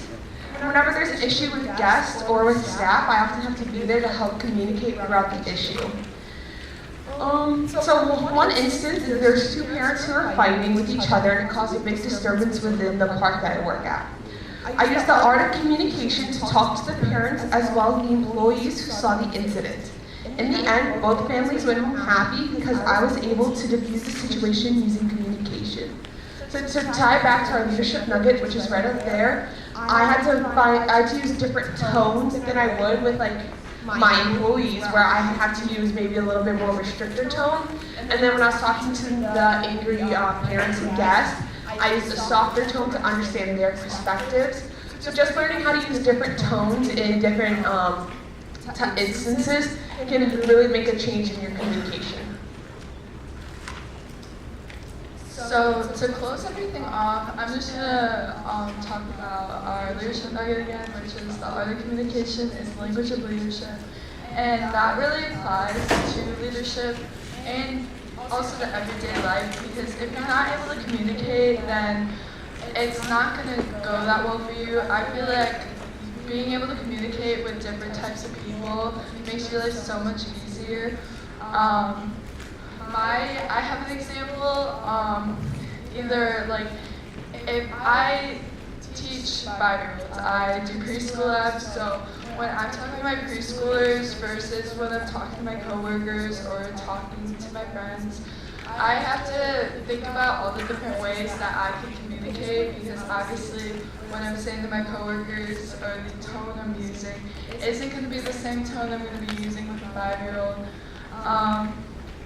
But also, like at my work, when we have new trainees, it's kind of hard because you don't know them that well, and it's kind of hard to get along with them because you don't really know them. But once you just like try to like start that conversation, or just like make a joke that you think will make them laugh or something, it starts to become really easier to just be more fluent and just be able to talk to them. There's prominent differences in groups that are able to communicate than groups that just don't really talk, don't really work through issues. Yeah, I feel that it's easier to learn and communicate with everyone, and it will make your life a lot easier, especially if you're taking on the leadership position. And that's it.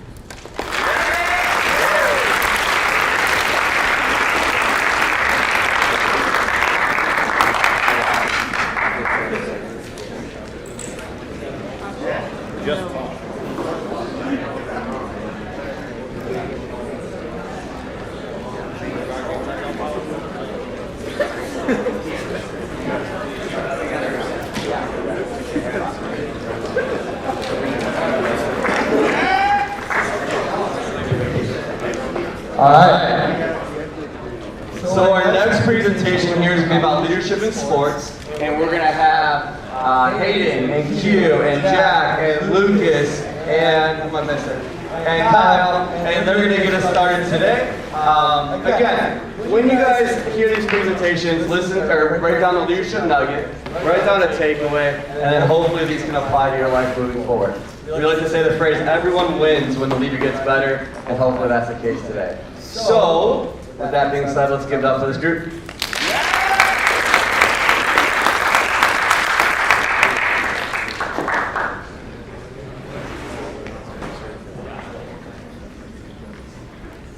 Alright, so like Sarah said, our presentation is leadership in sports. We're gonna, for our night, it's actually gonna be a skit. We're waiting for Luke and Kyle to get ready, but yeah. So basically what this skit is in this skit, this is going to be a 4th down, like the game's on the line in a football game scenario. So Kyle and Jack, they're on the team, they're the underdogs, whereas Luke, he and Hayden, they're the defending state champions, and this is 4th and 1. So basically, if he scores here, the game's over. If he doesn't, like, if he scores, they win. If they don't score, he loses.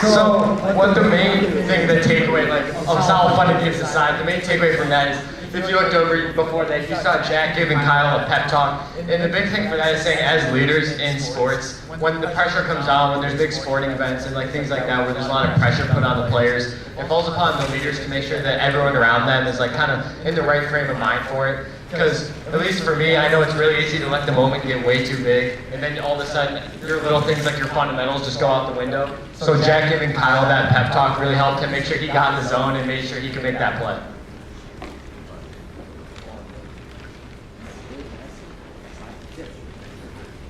So we think these are the 5 most important qualities in sports for leadership, obviously. And number 1, accountability. Number 2, honesty. Number 3, discipline.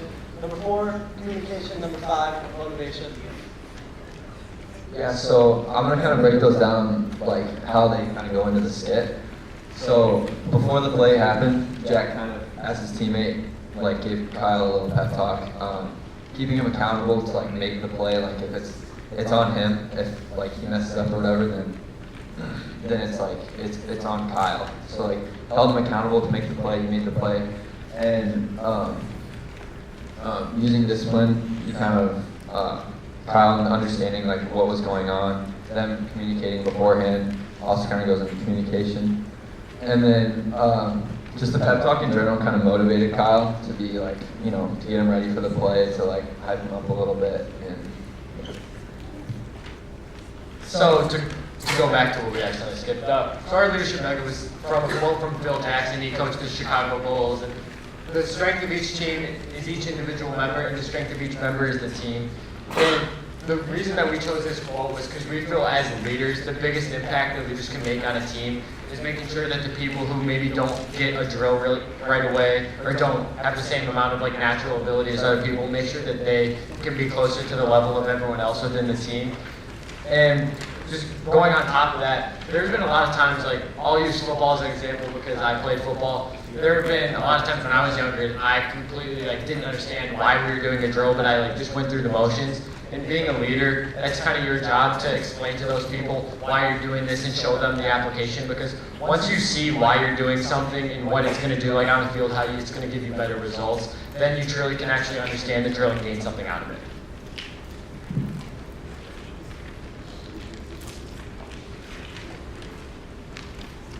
So a quote that we really like is,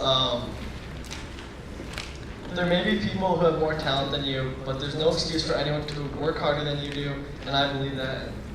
Derek Jeter said that, and I really like this quote because anyone can have talent, but not everyone can have work and discipline to go every day and get extra reps in, and just get better to be one of the best. And I feel like that quote relates a lot with the motivation and discipline part of our qualities, because even if there is someone better, you can always work harder and become better. Like you can always surpass your limits and just be better. Another quote we chose was, if you're going to be a leader, you're not going to please everybody. You gotta hold people accountable even if you have that moment of being uncomfortable. That was from Kobe. I'd say as a leader myself, like on the basketball court and stuff, being a captain, you're not always gonna like agree with everybody. You're gonna have to have tough conversations with guys maybe that were younger, maybe you know they're a little too hard on themselves, and you just gotta be real with them. And honestly, as a leader, from a leader perspective, it kind of makes you uncomfortable. So kind of use like how Q said in our Q&A last period. You kind of use a sandwich technique. You give them one good thing that they did, like whether it was a play on the court, field, hard hit, and then you kind of hold them accountable and tell them what they're doing wrong, but like also how they could fix it, and then you end it off and you send them off with like another good note that what they can work on it, as well as like a better way to work on it. And to kind of get into like our personal experiences, like for me playing football, like I think this year was the biggest thing for being a leader and showing great leadership, because I was hurt this whole year, so I did not like play a single snap. But for me, it became really important to try to make an impact in any way I could, and make sure like the juniors and sophomores who played the same position that I did, making sure that I could try to explain to them like how to do things better. And I know a lot of guys, like for example, like Eli Gardiak, if some of you know him, like at the end of the year, you could see like he made so many strides and became so much better after just a few little things that I could teach him that he wouldn't have had otherwise. And doing things like that, being selfless as a leader, are really what becomes super important in sports. Yeah, as most of you know, our football team did not win a game this year. We did 0-9, but I was going to talk about the seniors last year who did a great job role modeling for the younger class and did a very good job. And they wanted to go to practice and show up and win every day. So I'm going to add another quality of a great leader. I feel like a great leader in sports is always selfless. Whether that's like spending extra time out of their day to teach the younger kids how to do something, or just overall like giving opportunities to other people that could have been yours. I feel like as a great leader, everyone needs to just be ready to give up those opportunities and congratulate people when they succeed. So I think for me, like personally, I learned a lot of my leadership qualities from the seniors 2 years ago. I really looked up to those guys and wanted to be exactly like them my senior year. And now I try to do that with the younger guys. Like if they're struggling, I'll go and ask them if they want to get extra reps like tomorrow or after practice one day, and just try to be a good leader to them, someone to look up to. Yeah, I'm talking a little about basketball. So we kind of made, this year we made a very good run, most wins in school history and everything, but all the work put in to get there was not just on the court, stuff like that. We all wanted to be together. So there's teams where you can, you're part of something, you go through the motions every day, go home, do whatever. But us as a team, and me, Tyler, Dylan, we all wanted to actually hang out outside. So we'd have a practice or whatever that go a little longer, but then after we'd go out and we'd go to we'd go to somebody's house. We'd have a team dinner every Thursday, every week. Most teams you don't see doing team dinners every week. It's usually a rare occasion. But we wanted to make our experience, especially as seniors, our last year, we wanted to make it a great experience and have more fun and everything else than to make it seem like it was a job or like it was work. We all wanted to really be there. Yeah, and kind of just to bring everything together and wrap it up, at least for us within a lot of our organizations, our biggest thing we always come back with is family. And I cannot stress how important that is, building a relationship with all your teammates, whether you like them off the court or field or even in organizations, whether you like them or not, being able to just become and build a family element when you're on the team and when you're in functions for things like that, it can be super important. Because I know for us, the biggest thing when you guys all saw, last year we won some football games, that was because everyone in that team really stood for each other, and we would all do anything for each other, even if we didn't like them or care for them at all off the field. Whereas this year is kind of the sharp contrast to that, whereas a lot of us didn't do anything together off the field, and then that's why you saw a lot of the times the things would be breaking down. So the final thing just kind of leave everyone with is just the importance of cohesiveness and family. And other than that, that's kind of all we have, but we'll open it up for the Q&A. Thank you guys.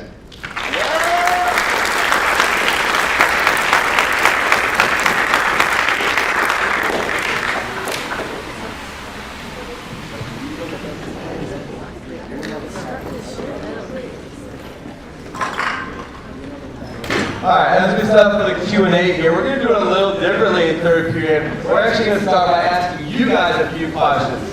So Lexi and Maddie, they're going to start that off while we set up the panel for the traditional Q&A. Okay, real quick, raise your hand if at any point in your life right now you have a leadership role. Keep your hand raised, please. Raise it high.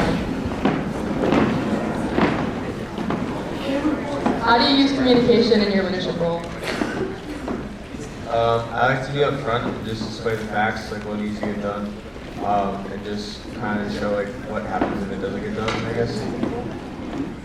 Who else is a leader? So what's your name and your grade? Gavin Vaughn, I'm a junior. Right, and how do you use communication in your leadership?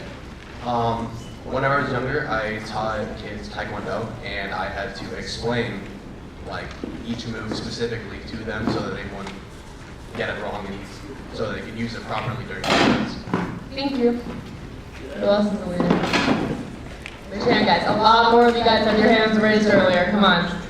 You see the mic and you get scared. Let's go. Be leaders. If you're a leader, raise your hand. What's your name and grade? My name's Adeline. I'm a senior, and I work at a summer camp in a dance studio. So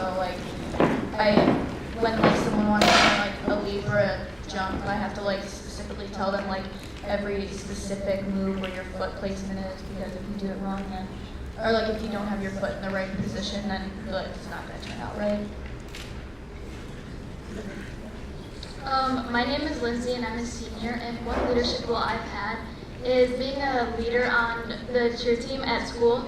And it's just, I feel like being a leader, you have to make sure that everyone is okay around you, and that just because you might have a bad practice, someone else could be looking at you, and you have to make sure that your attitude and body language is better, so that because they're looking up to you. Who else is a leader? Come on, guys.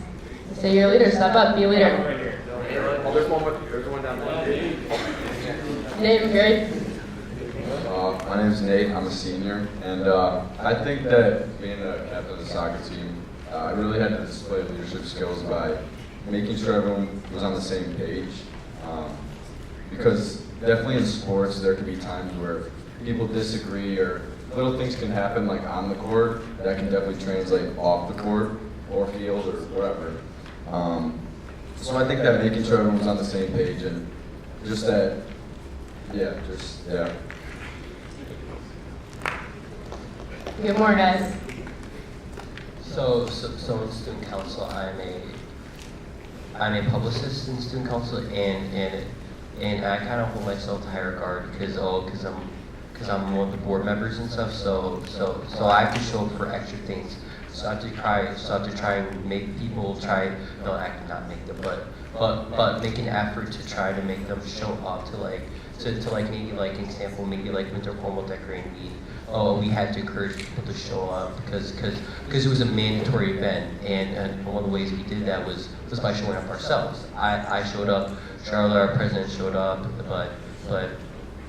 but just like really the seniors just making examples in council, Charlotte. So yeah. Perfect. I saw you raise your hand. Name, grade. Kendra Norris. I'm a junior, and I think it's really important to share my reasoning and like philosophy for why we're doing something the way we are, because then people are more adamant to do something and they're more willing and they understand, so they're going to work harder because they know why they're doing it and what result they'll get from it. Give a round of applause.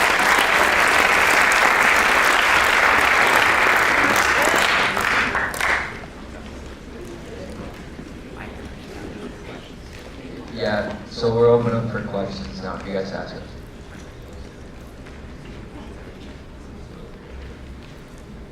Anyone got any questions for these two beautiful groups that just went? There we go. How long did you practice the tackle? How long did you practice the tackle? That was a one-time thing, actually. Really? Yeah, I thought he could have hit me harder. I thought it was kind of weak. It's just how Kyle is. He's just a weak man. I think we should run it back. You should. The pass right there. Maybe we have time. Gladiator picks. What? Justin?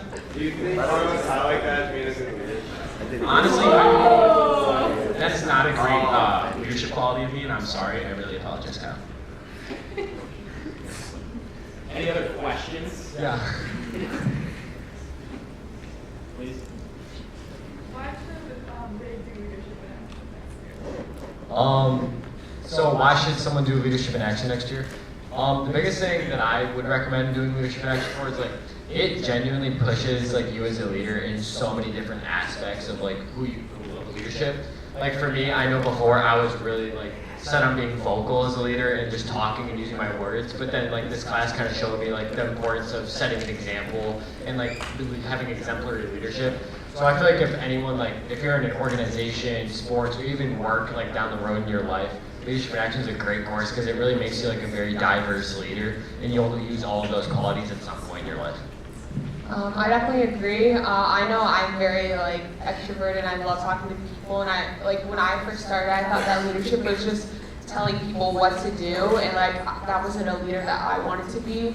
But thanks to Mr. Cerner and Mr. Long, they taught us different ways that we can show leadership without being like mean or like without just like being like a boss. Like you're helping the leading, like you're with them through every step, and it's just a great way to learn different ways to show leadership. What steps can you take to become a leader? What steps can you take to become a leader? Yeah. Sure. So for me personally, I think the steps to show that you're a leader is to first like figure out what kind of leader do you want to be. Do you want to be someone that maybe isn't as vocal but still there to support, or be a very local leader? And then like figure out like I would deeply connect with the people you're trying to lead, because they like learning more about them helps. Like when we went to the freshman campus for the first time, me and Haley are together, and we try learning more about like the freshmen's interests and their names, and just learning like those little things can help like improve you as a leader. I think just one of the things you can do is just get to know everyone and have like some sort of relationship with everyone, even if you don't know them that well. You can at least relate to them on some sort of level. So I think that's a good step to take. And also putting in effort, because once people start to see your effort, they'll start following you, and then just leading by example from them. I'm going to add to that real quick. Also, I think being transparent, which is what we kind of touched on our presentation on communication. I think being transparent when leading people, that's really super helped at the freshman campus, especially at first. Being transparent and like showing those that you're leading that you are also human. You're not, like, just because you're a leader, you're not, like, you don't have superpowers. Like, you're also a person, you struggle with things, and you also need help sometimes. So I think just really showing that you're like them, being transparent. Were you guys ever scared to be leaders? And if so, how'd you get over it?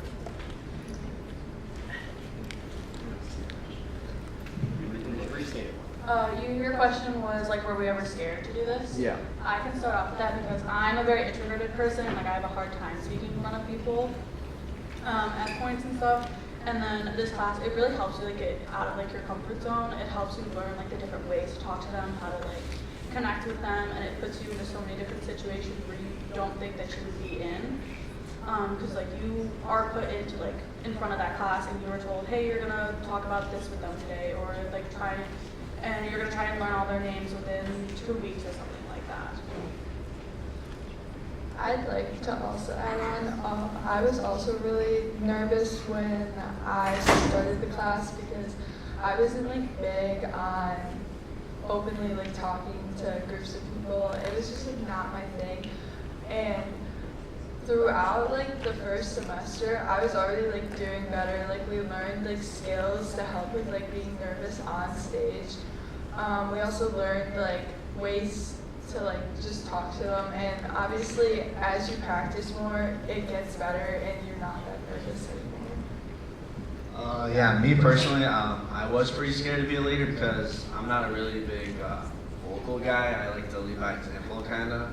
So, but being in this class has really helped me speaking out to people, being more vocal, and not just showing leading by example, but showing that I can communicate also with younger people. And one thing, just to like add to that quickly, like, I feel like a big part of that is kind of having the blunt conversations, kind of like how they talked about with communication, because like this football season, like going into it, I was really like scared of the pressure of like having like being a senior, being a captain, like kind of what's expected of you. But then having like one of our coaches kind of sat down and had that blunt conversation with me. It's like, you've done this for like the last 3 years, like this is your time to do it. You can't just kind of like, this isn't gonna go away just because you decide to not like pay attention to it, so you have to face it. Like I feel like how they said, just being transparent with like the people in your group and having that communication is super important.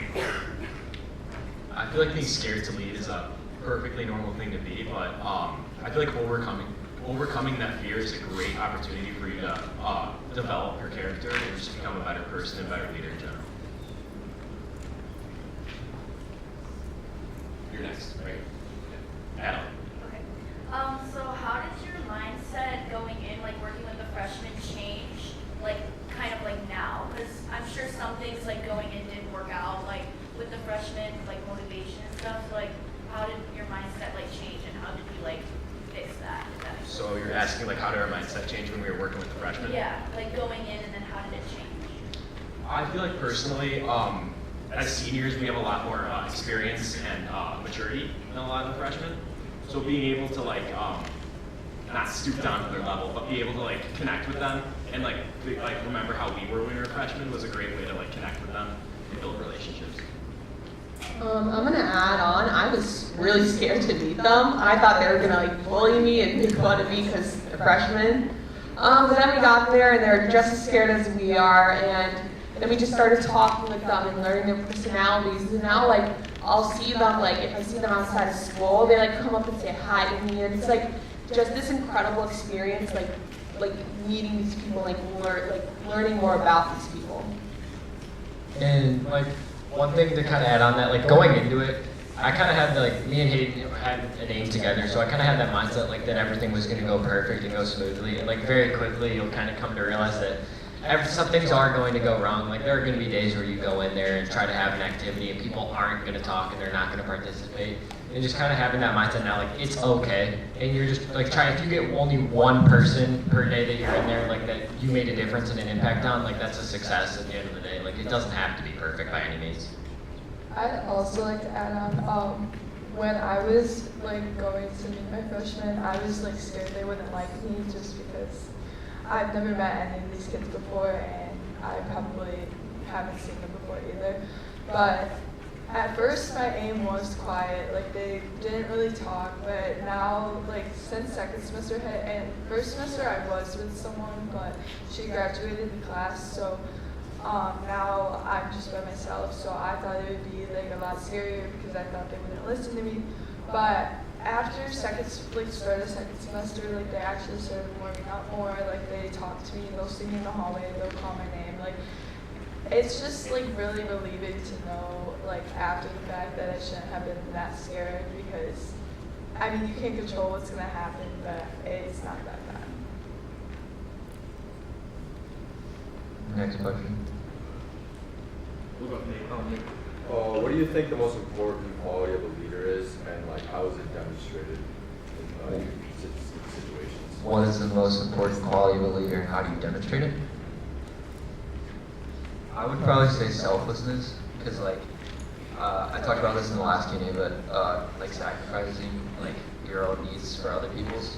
So like when you got to the freshman campus or like you were getting to know them, you kind of put more interest into what they like and what they're into and how like you can like comfort them and make them feel as comfortable like talking to you, talking to people as much as they can.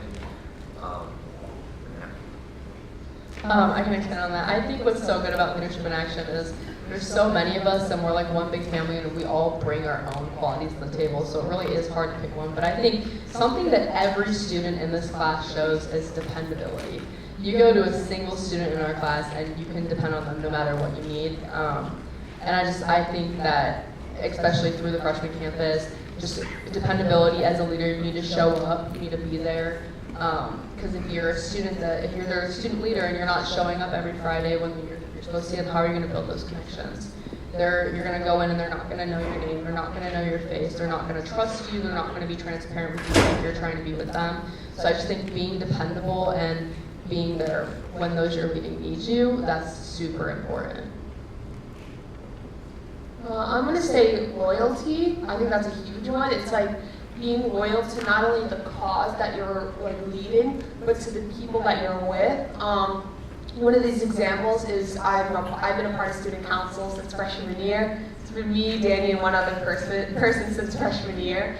And we stuck with it. We kept growing with that. And we wanted to like show like our loyalty to it. So we worked with like not only just to build like the community within student council, but like planning homecoming and winter formal and just all those little events that like people may not know that you're a part of, but we still are, and like just the loyalty we have for those organizations. We get the final question, Avery. Can you name a time you were challenged as a leader? Question was, wait, what was it? Can you name a time you were challenged? So the question was if we could name a time when we were challenged as a leader. Personally, football season this year, that was very challenging. Just putting in all the effort, not seeing success. It just made me want to stop putting in effort. But I just had to overcome the obstacles and just try as hard as I can, even though I knew it wasn't going to get very far. Yeah, I mean, kind of the same thing Luke said, like for football, I had like a little bit different perspective than him this year because I was injured the whole time and like just trying to make an impact. And in all honesty, if I was healthy and I was playing, like when we'd be losing games, I'm sure I would have had just as bad of an attitude as a lot of those kids. Like I would not have been perfect by any means, but being hurt and then watching those kids like complain, like I don't want to come today, I don't want to do this, like it kind of like seems like an insult a little bit. So seeing that as a leader, like it's not an easy thing to deal with because then like to not take it out on them. So I think the biggest thing is like remembering the biggest picture and like what I was there for in the first place. Like why I played. And that was honestly like because of the brotherhood and because I love football. So like at the end of the day, putting that above everything else, like thinking big picture when there's like things that are short term that are really difficult to deal with, I feel like that's the most important thing. Yeah, I think those are great ideas. Mine is a little different. I would say trying to like find the different ways to help everyone, because not everyone like needs help in like a certain way. So trying to find those different examples on how to help them can be struggling sometimes. All right, thank you guys for participating. I'm gonna hand the mic over to Mr. Sterner.